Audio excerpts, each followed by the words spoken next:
May isang bote ang Nazama sa hinuling mga isda, pero dahil sa lumo ay hindi ito nakita. Akala ng mangingisda ay bato lang. Inihagis sa tabi. Ginamit ng manggagawa ang bato sa construction. Makalipas ang ilang taon, may babaeng umakyat sa bundok para makita ang prinsipeng iniibig. Pero hindi na stable ang bato.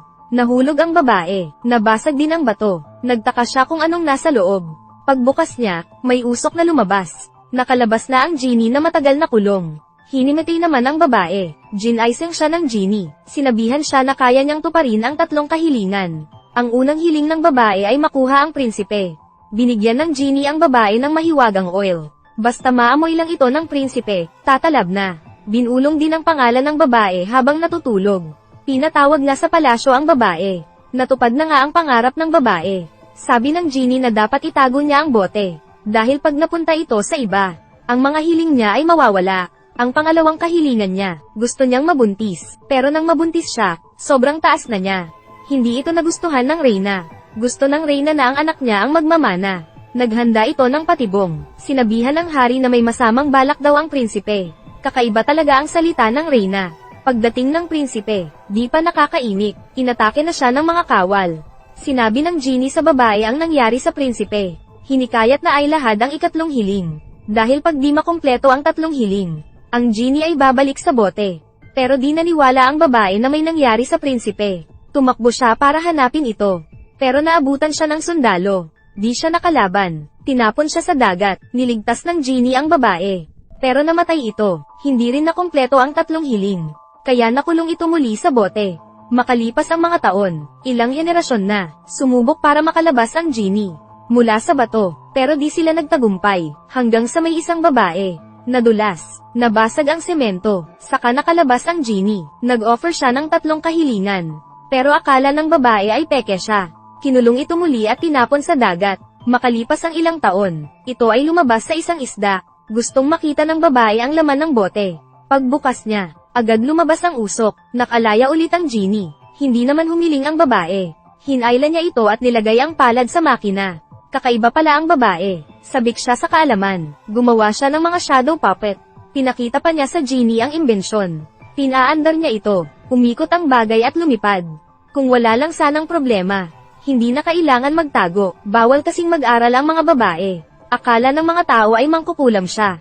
Gusto niyang patunayan ang sarili. Pero wala siyang mga libro. Kaya ang unang hiling niya, kaalaman. Gusto ko ng karagdagang kaalaman. Sa isang kisap mata, napuno ang silid ng mga libro. Araw-gabi siya nagbasa, nababad sa kaalaman. Para mas mabilis makabasa, hiniling niya na maging inumin ang mga libro. Pag mainom niya, makukuha niya agad ang kaalaman. Sa paglipas ng panahon, napuno ng mga bote ang silid. Ang genie ay nahulog na rin sa kanya. Mas lumalawak ang kaalaman ng babae. Siya ay dalubhasa na, pero kahit ganito, may mga katanungan pa rin sa isip niya. Halimbawa, ano ang katapusan ng kalawakan? Kaya humiling siya ulit. Gusto niyang makita ang lahat ng katotohanan. Sa sandaling ito, lahat ng kaalaman ng Diyos ay pumasok sa utak niya. Marunong na siya sa mga sinusulat niya. Di nagtagal, siya ay nabuntis ng genie. Ngunit pinigilan ng genie ang babae na gumawa ng 3 kahilingan. Dahil pagkatapos nito, baka di na sila magkita. Nagalit ang babae sa genie. Akala niya ginamit lang siya nito. Sinubukan ng genie na magpaliwanag.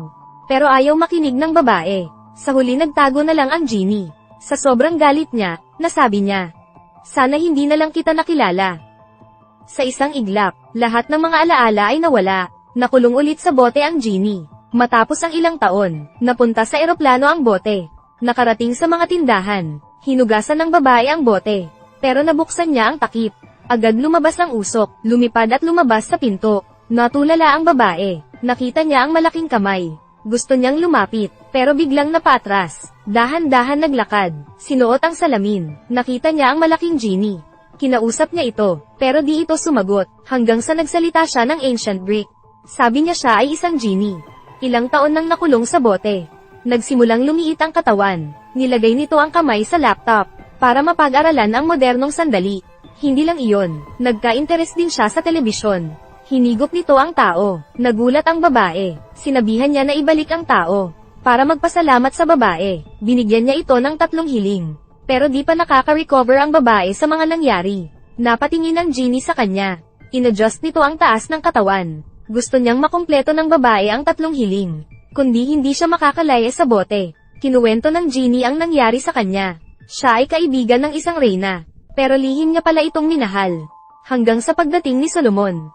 Nagpatugtog ng musika sa reyna si Solomon. Sa daloy ng tunog, at magandang musika, naakit ang reyna, pero nagbigay ng 3 task ang reyna kay Solomon. Dapat mahanap nito ang pulang sinulid. Bigkasan ng pangalan ng ina, at puksain ang mga pagnanasa. May kakayahan si Solomon makipag-usap sa mga hayop. Inutusan ng mga langgan na hanapin ang sinulid. Binulong ng kabayo ang pangalan ng ina ng reyna. Tiningnan niyang maigi ang reyna at nilahad ang mga pagnanasa nito. Nagulat naman ang reyna. Binigay ng reyna ang sarili kay Solomon. Nalungkot naman ang genie, pero nakita pala siya ni Solomon. Gumamit ng mahika para makulong siya sa bote. Pinatapon sa agila sa dagat. Matapos ang ilang henerasyon, sa huli, ang babae ang bagong amo. Naantig naman ang babae, kaya ang unang hiling niya, sana ay mahalin siya ng genie. Magmamahalan silang dalawa, binuhat ng genie ang babae. Sa mga sumunod na araw, sila ay namuhay ng nagmamahalan. Pumapasok pa rin sa trabaho ang babae. Nagmamadali naman siyang umuwi, dahil may naghihintay sa kanya. Ngunit may nangyari, pag-uwi ng babae ay puno ng alikabok ang bahay. Naghihingalo din ang genie sa sulok. Agad siyang humiling na mabuhay pa ito. Sakalang nagising ang genie. Hindi na pala kinaya ng genie ang modernong taon. Iba kasi ang mga magnetic field sa mga panahong ngayon. Nawawala ang kanyang mga kakayahan. Nakita ng babae ang paghihirap niya.